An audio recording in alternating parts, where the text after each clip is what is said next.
கொள்கை கூட என்ன கொள்கைன்னே தெரியாம கட்சி ஆரம்பிச்சிருக்காங்க. அவங்களுக்கு என்ன கொள்கை இருக்கு அப்படின்னு பல அரசியல் கட்சிகள் வந்து ஒரு குற்றத்தை வந்து வச்சுட்டே இருக்காங்க. அது திராவிட முன்னேற்ற கழகத்தினுடைய கொள்கை என்னவோ அதே கொள்கை தான் விஜயினுடைய கொள்கை. ஆனா அவர் அதை மட்டும் சொல்லாம எனக்கு தேசியமும் திராவிடமும் இரண்டு கண்கள் அப்படின்னு சொல்லி தேசியத்தையும் வந்து சேர்த்து பேசியிருக்காரு. அவருக்கு அவரை கவனிக்கணும், அவரை பார்க்கணும், அதுக்காக அவர் எல்லா வேலையும் செய்கிறாரு. அது ஒன்றும் தப்பு இல்லை. அது அவருடைய ஸ்டாட்டிஸ்டிக்ஸ், அவர் கட்சியை எப்படி வளர்க்கணுங்கிறத அவர் அந்த வழியில் பார்க்குறாரு. அதாவது மக்களை கவரணும், மக்களுடைய பார்வை நம்ம பக்கம் வரணும் அப்படிங்கிறதுக்கு எல்லா வேலையும் குரங்கு சேஷ்டைகள் அத்தனையும் செய்கிறார் மாப்பிள்ளை சாரு.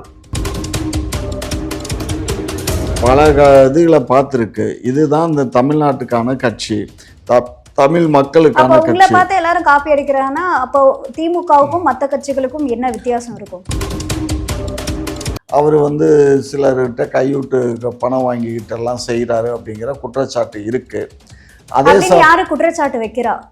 என்ன அவங்க கட்சிக்காரவங்களே சொல்கிறாங்களேம்மா, பார்க்கலையா எவ்வளோ யூடியூப்பில் வருது, இந்த மாதிரி 3 லட்சம் வாங்கிட்டு போட்டார், 4 லட்சம் வாங்கிட்டு போட்டார், என்கிட்ட 4 லட்சம் 2 லட்சம் நான் கொடுத்தேன், 4 லட்சம் கொடுத்தவனுக்கு கொடுத்துட்டு 2 லட்சம் திருப்பி கொடுத்துட்டாரெல்லாம் சொன்னாங்களா இல்லையா? ஆனால் அது எல்லாமே திமுக காரங்க தான் சதி பண்ணி இந்த மாதிரிலாம் வீடியோ வெளியிட. அட நீ வேற வச்சுத்தான், நாம் தமிழரை வச்சுத்தான் சாட்டை துறைமுருகனுடைய சேனல் ஓஹோன்னு போகுது. எல்லாமே ஊழல். அந்த ஊழலை நன்கொடைங்கிற உருவத்தில் வாங்குறாங்க. அப்ப நீங்க மட்டும் சொல்றீங்களே, அதாவது முதல்வர் மட்டும் சொல்றாரு ஊழல் இல்லாத ஆட்சியை நாங்க பண்ணிட்டு இருக்கோம்.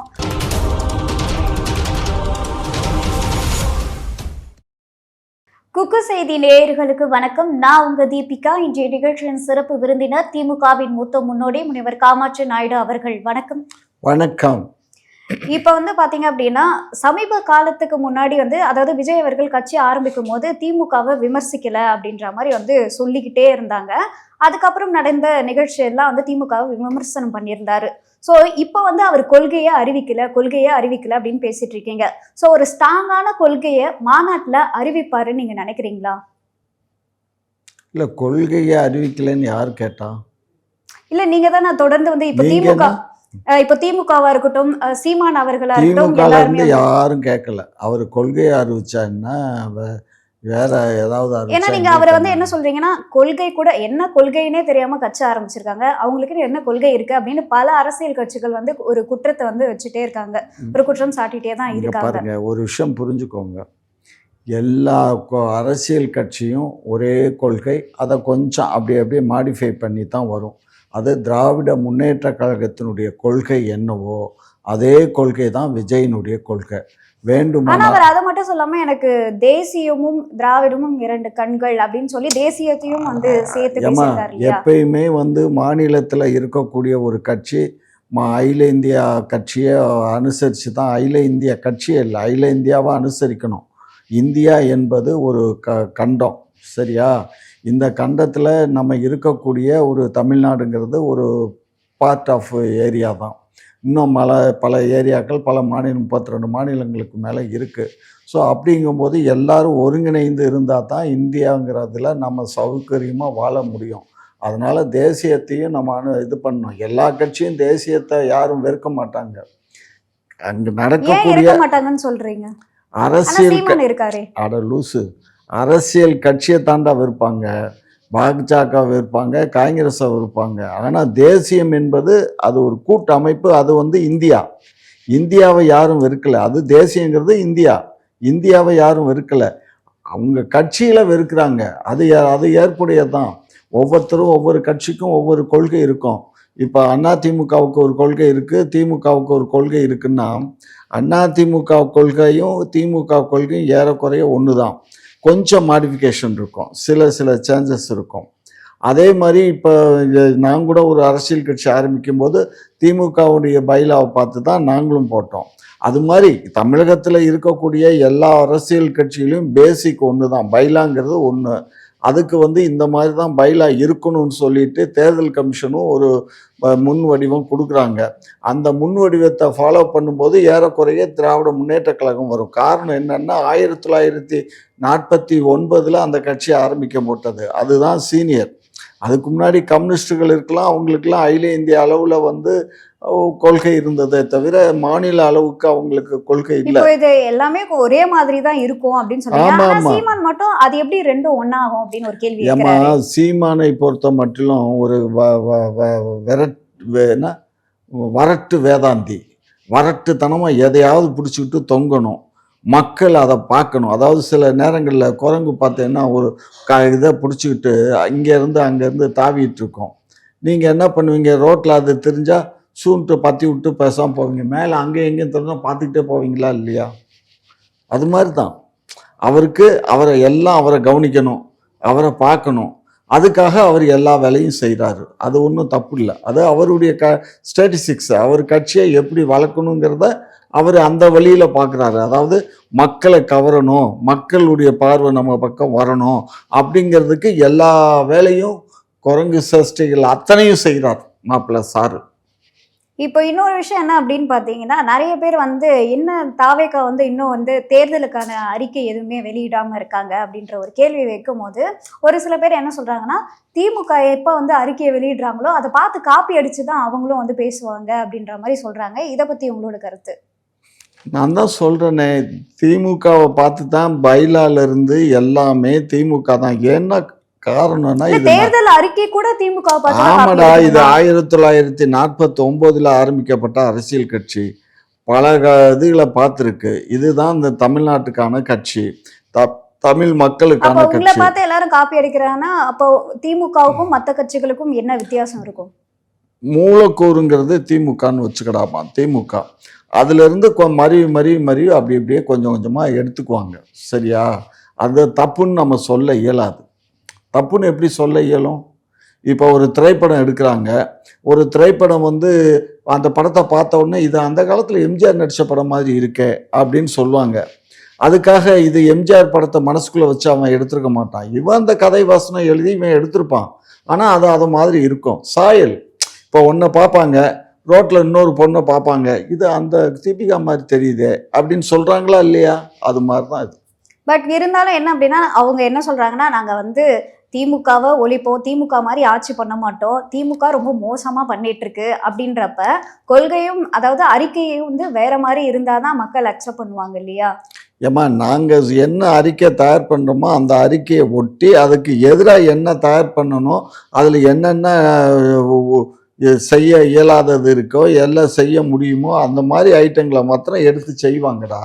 இது என்ன, இது சின்ன பிள்ளைத்தனமாக இருக்குது. வேறு ஏதாவது கேள்வி. இது ஒன்றும் பெரிய ஜிஜிபி மேட்ரு. சரியா?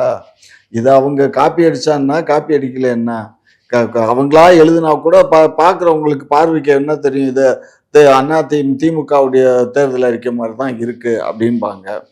அதிமுக தேர்தல் அறிக்கை அதுவும் திமுக மாதிரி தான் இருக்கும்பாங்க. காரணம் என்னன்னா, திமுக மூலக்கூறு, அது முன்னாடி உள்ள கட்சி, அதுக்கு பின்னாடி வந்த கட்சியெல்லாம் அதை ஃபாலோ பண்ணுறாங்க. அதில் ஒன்றும் தப்பு இல்லையே.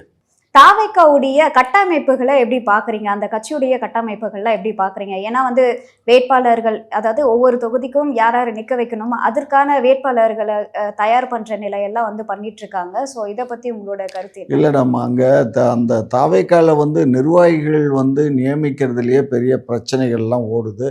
யார் யாருக்கு என்ன அதிகாரம் கொடுக்கறது அப்படிங்கிறதெல்லாம் இருக்குது. ஒரு புதிதாக ஆரம்பிக்கப்பட்ட ஒரு அரசியல் கட்சியில் இதெல்லாம் சகஜம்தான். ஆனால் வந்து பொதுச் செயலாளராக இருக்கக்கூடியவர் அவர் தன்னிச்சையாக சிலர்களை நியமிக்கிறாரு, அவர் வந்து சிலர்கிட்ட கைவிட்டு பணம் வாங்கிக்கிட்டெல்லாம் செய்கிறாரு அப்படிங்கிற குற்றச்சாட்டு இருக்குது. அதே யாரு குற்றச்சாட்டு வைக்கிறா? என்ன அவங்க கட்சிக்காரவங்களே சொல்கிறாங்களாம்மா, பார்க்கலையா எவ்வளோ யூடியூப்பில் வருது, இந்த மாதிரி 3 லட்சம் வாங்கிட்டு போட்டார், 4 லட்சம் வாங்கிட்டு போட்டார், என்கிட்ட 4 லட்சம் 2 லட்சம் நான் கொடுத்தேன், 4 லட்சம் கொடுத்தவனுக்கு கொடுத்துட்டு 2 லட்சத்தை திருப்பி கொடுத்துட்டாரெல்லாம் சொன்னாங்களா இல்லையா? ஆனால் அது எல்லாமே திமுக காரங்க தான் சதி பண்ணி இந்த மாதிரிலாம் வீடியோ அட நீ வேற, எங்களுக்கு இதை விட்டா வேற வேலை இல்லை, இவங்களுக்கு கூட நாங்கள் இந்த மாதிரி பண்ணுறது தான் எங்கள் வேலையை. அப்படியெல்லாம் ஒன்றும் இல்லை, அப்படியெல்லாம் பண்ண முடியாது. ஏன்னா தாவேக்கால இருக்கவங்க எல்லாம் வந்து இப்போ இருக்க நிர்வாகிகள்லாம் வந்து யாரும் எங்கே இருந்தோ வந்துடலை, அவன் மன்றத்தில் இருந்தவங்க, ரசிகர்கள் மன்றத்தில் இருந்தவங்க தான்.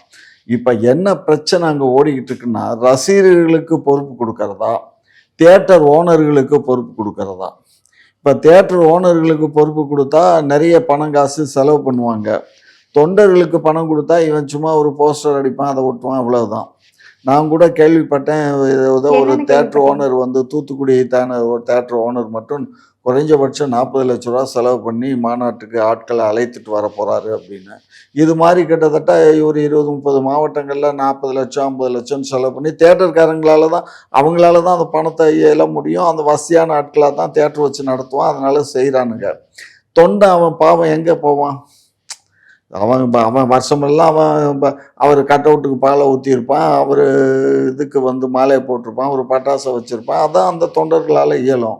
அந்த தொண்டர்களுக்கு பொறுப்பு கொடுக்கணும்னா, நான் இந்த மாதிரி எல்லாம் செஞ்சால் தான் நான் வந்து உனக்கு மாவட்ட செயலாளர் கொடுப்பேன் அப்படி இப்படின்னு சில கண்டிஷன்ஸ் எல்லாம் போடும்போது, என்ன கண்டிஷன்லாம் சொல்லியிருக்காருன்னு நீங்க சொல்றீங்க? அதுதான் அதாவது கண்டிஷன்னா, இந்த மாதிரி ஒரு இந்த மாநாடு நடக்குதுன்னா அந்த மாநாட்டுக்கு குறைந்தபட்சம் ஒரு 50லேருந்து 100 வண்டி எடுத்துகிட்டு வரணும், வேனை எடுத்துகிட்டு வரணும். அதில் ஒரு வேனுக்கு 20 பேர் மணிக்கு இவ்வளோ பேர்த்த கூட்டிகிட்டு வரணும்.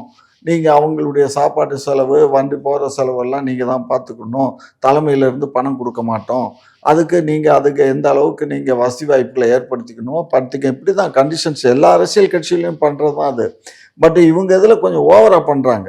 என்னன்னா, இப்போ நம்ம வந்து மற்ற அரசியல் கட்சியெல்லாம் வண்டி எடுத்து கொடுத்துருவாங்க, நீங்கள் ஆளுகளை கூட்டிகிட்டு வாங்க அப்படின்னு சொல்லுவாங்க. இவங்க வண்டியும் எடுத்துக்கிட்டு ஆளையும் கூட்டிகிட்டு அதுக்கு அவங்களுக்கு சாப்பாடும் ரெடி பண்ணி, இப்போ சாப்பாடு மண்டபத்தில் வேணால் ஒரு நேரம் வேணால் அங்கே சாப்பாடு பார்சல் ஏதோ கொடுக்கலாம், கொடுக்காம கூட போகலாம். ஏன்னா 7 மணிக்கே முடிச்சிடுறாங்க.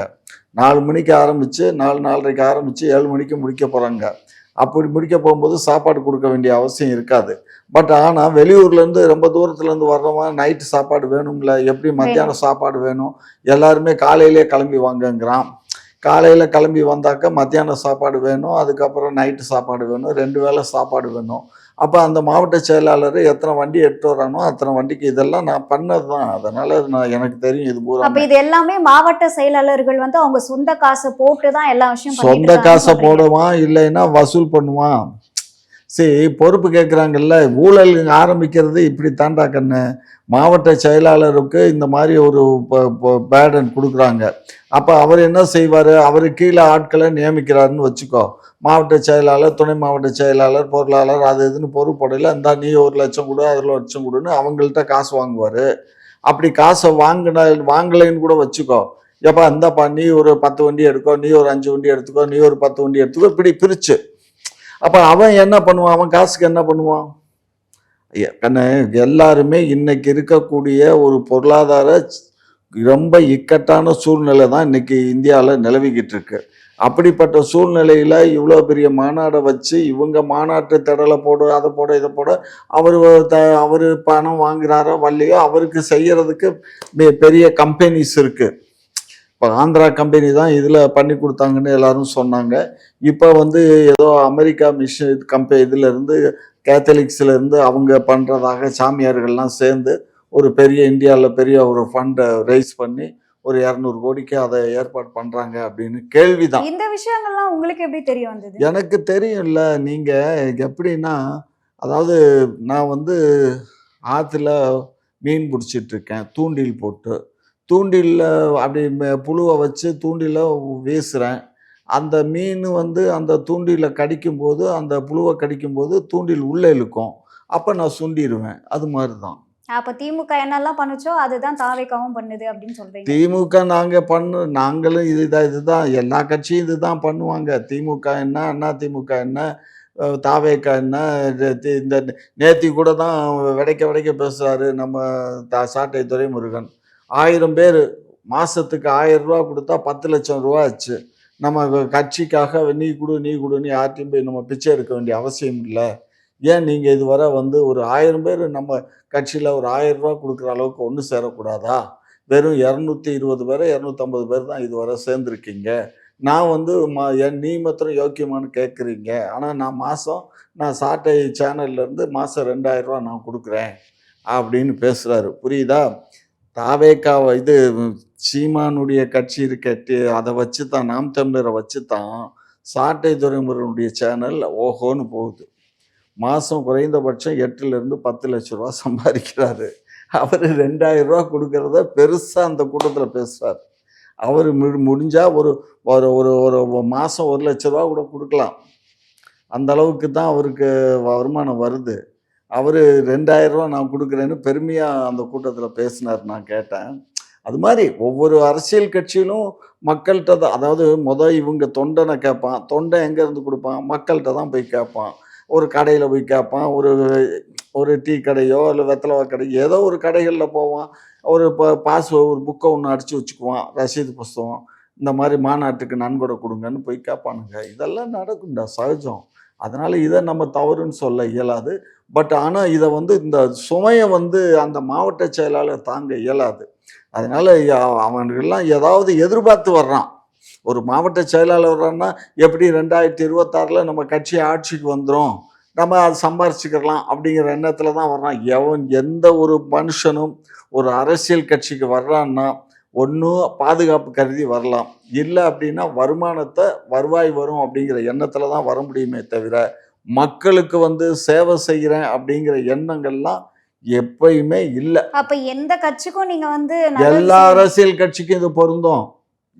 நான் விஜய்க்கு மட்டும் சொல்லல. அப்ப எல்லா அரசியல் திமுகவும் கட்சியும். ஆட்சிக்கு வந்தது சம்பாதிக்கிறதுக்காக தானே ஒத்துக்கிறீங்களா? கட்சி ஆட்சிக்கு சம்பாதிக்கணுங்கிறதுங்கிறது அது 2வது. அதிகாரத்துக்கு வரணும். அவங்க அதிகாரத்துக்கு வரணும். அதிகாரம் பரவலாக்கப்படணும். அவங்க கட்சியில எல்லாத்துக்கும் பரவலாக்குனாங்க. எல்லாரும் உழைக்கிறாங்க, ஏதோ சம்பாதிக்கிறாங்க, வசதி வாய்ப்புகளோட இருக்காங்க. அது மாரி தான் எல்லாரும். இப்ப திமுகல இருக்கிற எம்எல்ஏக்களும், மந்திரிகள் மாரி நாளைக்கு விஜய் கட்சியில இருக்கவங்களும் வரணும்னு நினைப்பாங்களா இல்லையா?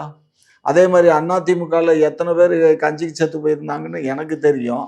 அவனுக்கு பூரா இன்னைக்கு டீ கடையில புத்துக்கால்கார பயலுவோ, நான் எம்ஜிஆர் மன்ற தலைவரா இருக்கும்போது என்கிட்ட ஓசி டீ குடிச்ச பயல்கள்லாம் பெரிய மந்திரியாகி இன்னைக்கு பெரிய காலேஜ் எல்லாம் வச்சு ஆயிரக்கணக்கான கோடி சம்பாரிச்சு இப்ப வச்சிருக்கான். எல்லா கட்சியும் அப்படிதான் சொல்லிட்டீங்க. எல்லாமே ஊழல், ஊழல். அந்த ஊழல நன்கொடைங்கிற உருவத்துல அப்ப வாங்குறாங்க. நீங்க மட்டும் சொல்றீங்களே, அதாவது முதல்வர் மட்டும் சொல்றாரு, ஊழல் இல்லாத ஆட்சியை நாங்க பண்ணிட்டு இருக்கோம். எங்க ஆமா. ஆட்சியில தான் இப்ப நாங்க நாங்க மக்களுக்காக பண்ணிட்டு இப்ப இருக்கோம். நாங்க படம் போட்ட தங்கம். அடிக்க வேண்டியதெல்லாம் அடிச்சாச்சு. ஏம்மா, நாங்க படம் போட்ட தங்கம். நாங்க கிட்டத்தட்ட 6வது முறையா ஆட்சி பண்ணிட்டு இருக்கோம். ஸோ எங்களுக்கு பண தேவை இல்ல. நாங்க கேட்காமலே எங்களுக்கு நன்கொடை குடுக்கறதுக்கு நெறைய நண்பர்கள் இருக்காங்க. அதனால நாங்க யாருகிட்டயும் கமிஷன் வாங்குறதோ, அல்லது வேற லஞ்சம் வாங்குறதோ அவசியம் இல்ல, எங்களுக்கு உங்களுக்கு தேவையில்ல. நன்கொடை குடுக்கறத தவிர்த்து மக்களுக்கு எதுவுமே செய்யாம மொத்தமா அடிச்சு வச்சிருக்காங்க திமுக அது அப்படின்னு சொல்றாங்க. குற்றச்சாட்டு பொய்யான குற்றச்சாட்டு. அதாவது தப்பு தப்பா பேசுறது தான் எப்பயுமே, அதுக்கு பேரு தான் தப்பு தாளங்கள்னு சொல்றது. இந்த மக்கள் பேசுற பேச்சுக்கள் எல்லாம் தப்பு தாளத்த சேர்ந்தது. ஒருத்தன் பிடிக்கும் அப்படின்னா அவன வானளாவிய உயர்த்தி பேசுறதும், அவன பிடிக்கலைன்னா கால்ல போட்டு மிதிக்கிறதும் தான் இந்த தமிழனுடைய பண்பாடு. புரியுதுங்களா? அந்த வேலைய சீமான் செவ்வனே செய்றாரு. எப்படி செய்றாருன்னா, தம்பி வருவான், என் கூட இருப்பான். நாங்க 2 பேரும் சேர்ந்து திமுகவ ஆட்சிய ஒழிச்சு நாங்க ஆட்சிக்கு வருவோம் அப்படின்னு பேசினாரு. பல கூட்டங்கள்ல, பல தடவ பிரஸ்ல எல்லாம் பேசினாரு. கடைசியில போன மாநாட்டுக்கு அப்புறம் என்ன பேசினாரு? அந்த பக்கம் நில்லு, இல்லைன்னா இந்த பக்கம் நில்லு, ரோட்ல நின்னேன்னா லாரி ஏத்தி செத்து போயிருவடான்னு ஒரு பெரிய இத சொன்னாரு. அது போன மாநாடு. இப்ப இந்த மாநாட்டுக்கு என்ன சொல்றாரு? அணில் குஞ்சுங்கிற ஒரு இத சொல்லியிருக்காரு. இப்ப அவங்க கட்சிக்காரன் பூரா அணில் குஞ்சுன்னு பேசுறான். அதாவது எப்பயுமே அரசியல அதுக்கு தான் அவர் சொல்லியிருக்காரு. அவரு விளம்பரம் தேட ட்ரை பண்றாரு. அதனால தான் இந்த மாதிரி ஒரு விஷயத்த பண்ணிட்டு அதாம்மா, இருக்காரு. அரசியல் நம்ம அரசியலா தான் பார்க்கணுமே தவிர, அவசாரித்தனமா பார்க்கக்கூடாதுங்கிறது என்னுடைய நோக்கம். அரசியல் சீமான் பண்றது ஒரு அரசியல். திராவிட முன்னேற்றக் கழகம் ஒரு அரசியல். அதிமுக ஒரு அரசியல். தாவேகா ஒரு அரசியல். அவ்வளோதான். தாவேகா அவங்க ஸ்டைல்ல பண்றாங்க. அவர் ஸ்டைல்ல பண்றாரு சீமான். நாங்க எங்க ஸ்டைல்ல பண்றோம். மக்கள் யாரை ஏத்துக்கிறாங்களோ அவங்களுக்கு வாக்களிக்க போறாங்க.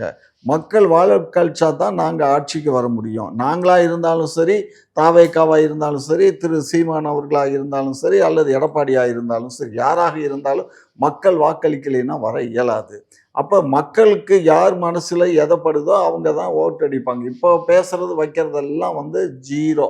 புரியுதா? தேர்தலுக்கு பிரச்சாரம் எல்லாம் முடிஞ்சு அந்த இடைப்பட்ட நேரம் இருக்கு பாருங்க, அப்பதான் மக்கள் மனசுல யாருக்கு ஓட்டு போடணுங்கிறத முடிவு பண்ணுவாங்க. இப்ப எல்லாம் அங்க வேடிக்கை பார்ப்பாங்க, இங்க வேடிக்கை பார்ப்பாங்க. மாநாடு பிரம்மாண்டமா பண்றாங்கன்னு இந்த ஊடகங்கள் பூரா கிளப்பி விட்ட உடனே எல்லாம் போய் பார்க்க போறாங்க. இது இது இது இப்போ மட்டும் இல்லைடா, எல்லா காலகட்டத்திலையும் நடக்கும்.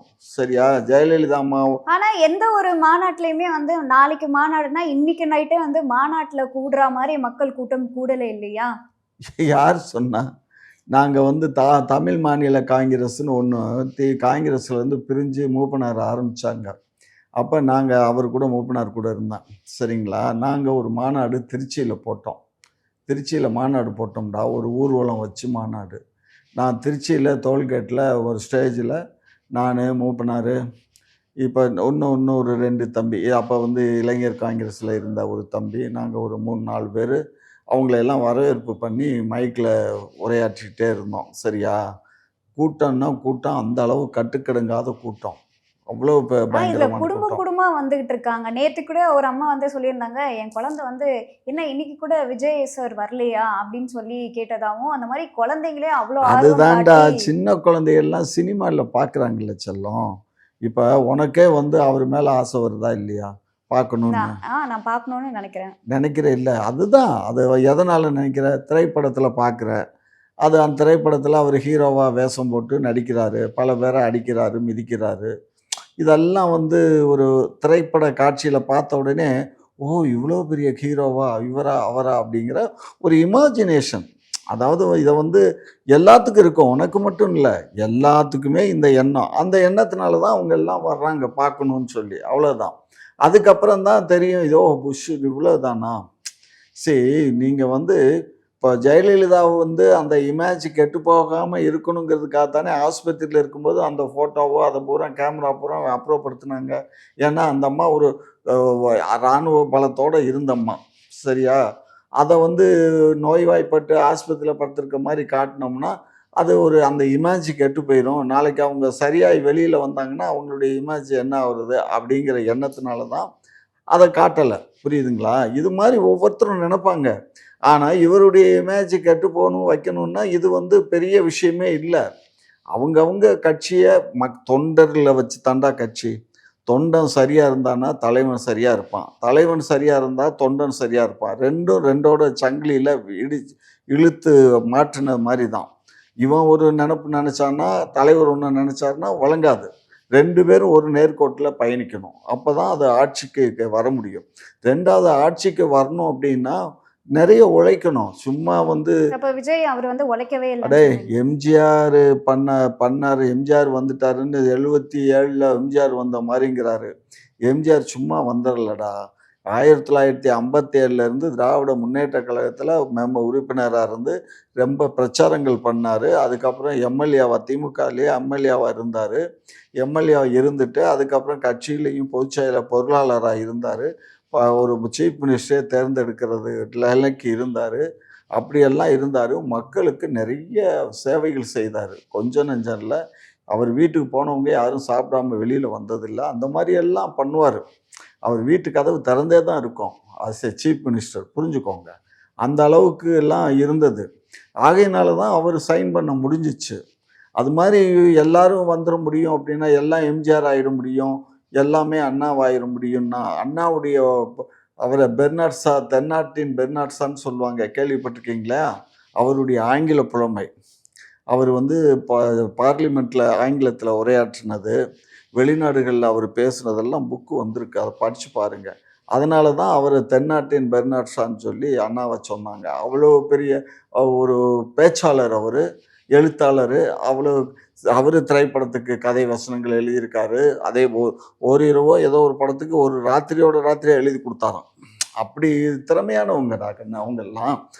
அதெல்லாம் வந்து இப்ப அண்ணாவுக்கு அப்புறம் வந்து எத்தனையோ இதுக்கப்புறம் கலைஞர் ஒருத்தர் வந்தாரு. எனக்கு தெரிஞ்சு அவங்க 2 பேரும் இன்னும் சில பேர் வெவ்வேறு வழிகள்ல முன்னேற்றிருக்காங்க. இப்ப புலைமுப்பத்தன் இருந்தாரு, கண்ணதாசன் இருந்தாரு, இப்ப வைரமுத்து இருக்காரு. இன்னொருத்தர் இந்த திருச்சிக்காரர் ஒருத்தர் பாட்டெல்லாம் எழுதினாரு. அதே மாரி மியூசிக்ல எம்.எஸ். விஸ்வநாதன், அவருடைய பார்ட்னரா இருந்த ராமூர்த்தி. அதுக்கு முன்னாடி இன்னொரு சுப்பையா நாயுடு. இப்ப அவங்கெல்லாம் காட்டிலும் இப்ப யாரு ட்ரெண்ட்ல போயிட்டுருக்கா? இளையராஜா. இளையராஜாவையும் மூடி இப்ப யாரு வந்துட்டு இருக்கா?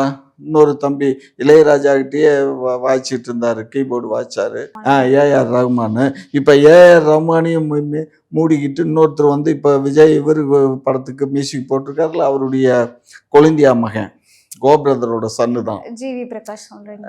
ஜிவி பிரகாஷ் இல்லடா, ஜிவி பிரகாஷ் வந்து அவருக்கு அக்கா மகன். யாருக்கு? நம்ம ஏஆர் ரஹ்மானுக்கு. இவருக்கு ரஜினியுடைய கோபிரதருடைய சன்னு லதா இருக்குல்ல, லதாவுடைய அக்கா மையம் தான் அந்த பையன். அனிருத்து லதாவுக்கு அக்கா மையம் தான். சரியா?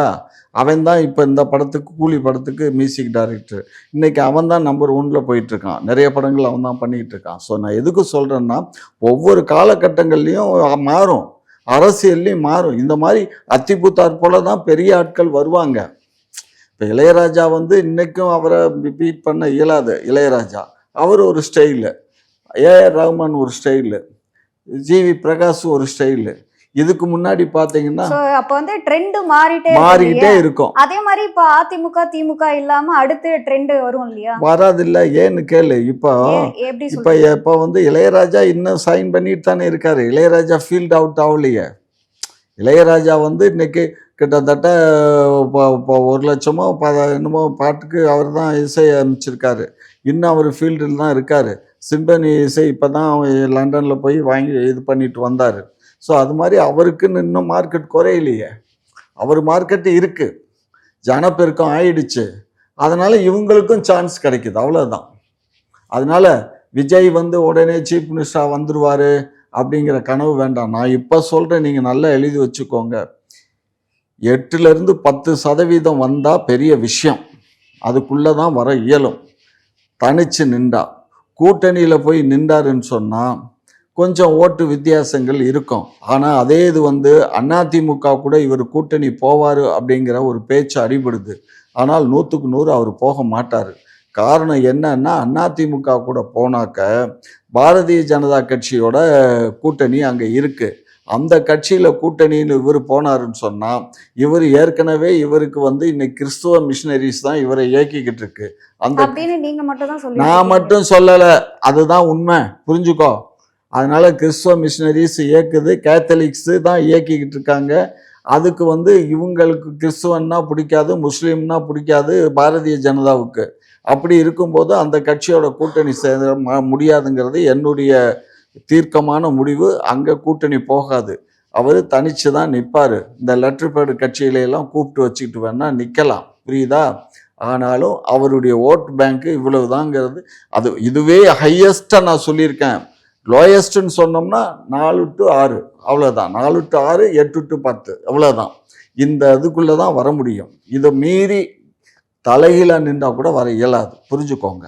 வேணும்னா எலெக்ஷனுக்கு அப்புறம் பாருங்கள் என்னுடைய கால்குலேஷன் சரியாக இருக்கா இல்லையான்னு.